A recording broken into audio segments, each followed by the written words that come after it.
Good morning, everyone. So today we're going to talk about one tactic that narcissistic people tend to use, especially when there's some kind of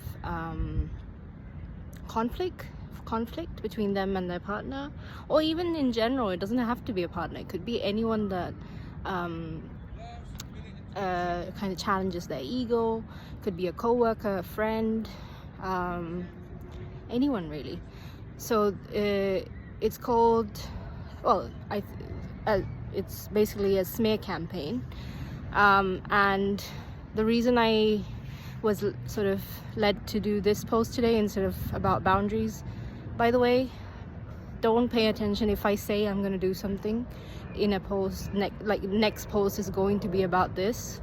It might not always be, not because I don't want to, but because sometimes I'm just guided to post something else. But I will eventually talk about boundaries at some point. So I'm not being inconsistent. It's just that honestly I shouldn't say I'm going to do this next, because that's not how I'm operating now at all. I'm done with all sorts of limiting things like schedules, timetables, lists. So I'm done with all of that. I used to be obsessed with them because it was a way for me to sort of manage my anxiety and it was basically my coping mechanism, my crutch for managing anxiety. And while it was helpful, now it's not needed. I can manage my anxiety in different ways, in healthier ways, instead of having to control and micromanage everything. So this is part of my evolution. But about boundaries, I'll just say this one sentence. No is a complete sentence. That's it. If you say no and they try to then put something else, that means they're trying to violate your boundary. And it's up to you to enforce that no. Because when you say no, you should be firm about it. You should know that you're saying it for the right reason, and you should have good reasons for doing it, but you don't have to explain it to anyone else. If you say no, that should be good enough. Hello. Who's got a star appearance there. Anyways, there was a bee that was coming around earlier as well. I don't know, but he or she was too shy to come in front of the camera, I guess. There was one yesterday too. I attract bees and animals in general. I love it. Anyways, so let's go back to the smear campaign. I kind of spoke about it yesterday. It was about how they kind of put this narrative around other people. So in front of society, they try to put this kind of narrative that this person is unstable, is they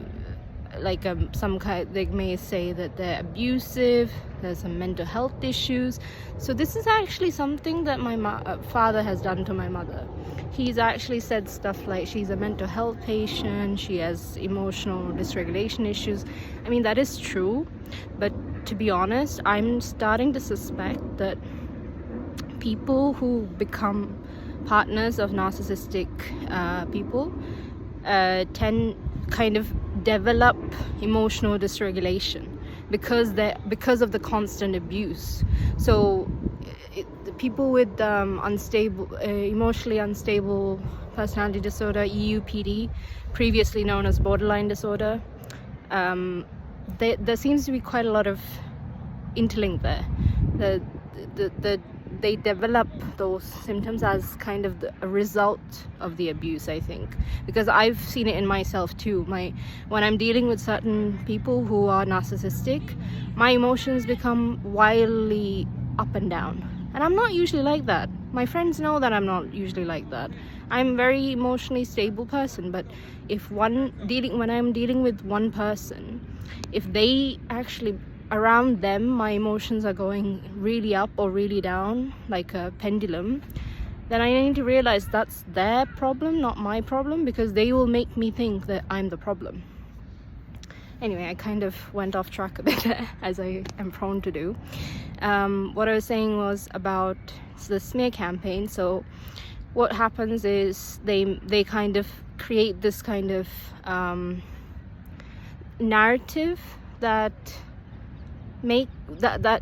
kind of like a protective mechanism. So in case their partner ever sees through their BS, I shouldn't swear, sees through their BS and then starts to talk to others, starts going public with their story like the way I did, then it sort of protects them against being believed. And I think that happened in my case too, I believe, because so many people that I used to consider close friends just went so cold after this. Even if they're not close friends, even people who knew me as a relative or a family friend, they just became so cold. And I think they believed the narrative that my father's put out about me, about that I'm emotionally unstable, that I don't really know what he said.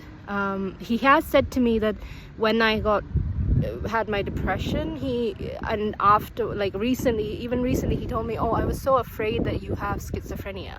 I'm like, what are you talking about? When did I ever behave in a psychotic way? I was just depressed. But anyway, like I said, I stopped trying to argue with these people because I realized I was just focused on plotting my escape. So, and actually this happened to me also in Cyprus among my friendship group, because there was a disagreement. I pointed out some, truths that I was too nice to say because I was afraid of hurting their feelings, and people turned against me. My friends, so-called friends, turned against me, and I think there were also rumors spread about me. But I don't really care. I mean, I guess I cared that my people I thought were my friends would do this to me, but I didn't really care about other people thinking this about me, because I know who I am and I know what I am, and I don't really need other people to validate me. I don't really care about what people think about me, because I know I haven't done anything wrong. And even me saying what I said, I had the best intentions. I was doing it to help a friend, but how they took it is their problem.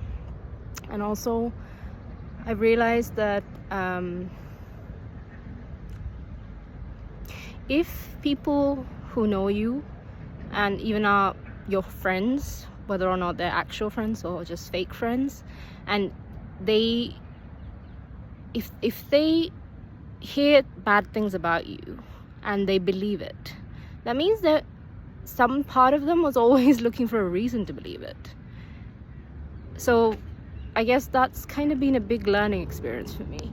And the good thing to take away from this, I think, is that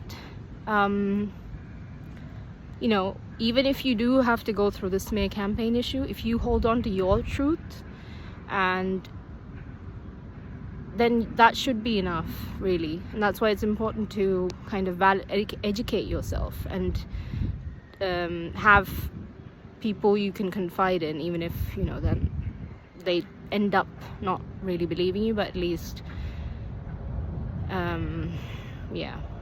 sorry, lost track there. So I actually just lost track of what I was saying. Hold on, sorry about that. So what I was trying to say is the silver lining here, because I'm always one to look for the silver lining, is that if you do find yourself going through that kind of experience, at least you'll find out who your true friends are.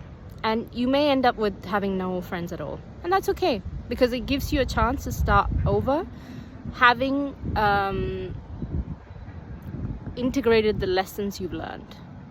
Those are hard-earned lessons. Don't let go of them, and don't let other people tell you what you should do or what you should think, because that's where I was also going wrong, because I used to trust my friends' opinions more than I trusted myself, and that was a mistake, and I'm learning from that.